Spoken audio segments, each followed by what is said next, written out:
The situation in Ukraine is on top of the mind of the international community, and the Chinese side has made our position quite clearly on a few occasions.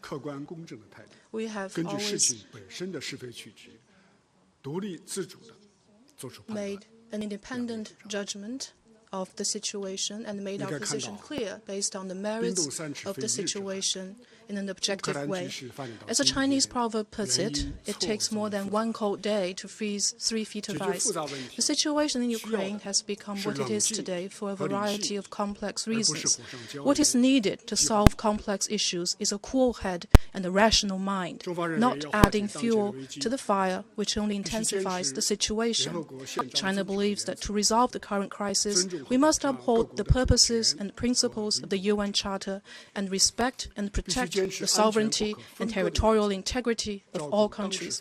We must adhere to the principle of indivisible security and accommodate the legitimate security concerns of the parties involved. We must settle disputes by peaceful means through dialogue and negotiation, and we must keep in mind the long-term peace and stability of the region and put in place a balanced, effective, and sustainable European security architecture. As things stand, the international community must make continuous efforts on 2 priorities. One priority is to facilitate dialogue for peace.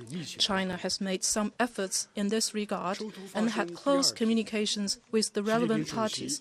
On the second day of the conflict, President Xi Jinping spoke to President Vladimir Putin on the phone and expressed China's desire to see Russia and Ukraine hold peace talks as early as possible. President Putin responded positively, and Russia and Ukraine have since had 2 rounds of talks. We hope that the upcoming 3rd round will make further progress. China believes that the more tense the situation, the more important that the talks continue. The wider the disagreement, the greater the need to sit down and have negotiation. China is prepared to continue playing a constructive role to facilitate dialogue for peace and work alongside the international community when needed to carry out necessary mediation. The other priority is to prevent a massive humanitarian crisis. To this end, China wishes to propose a 6-point initiative.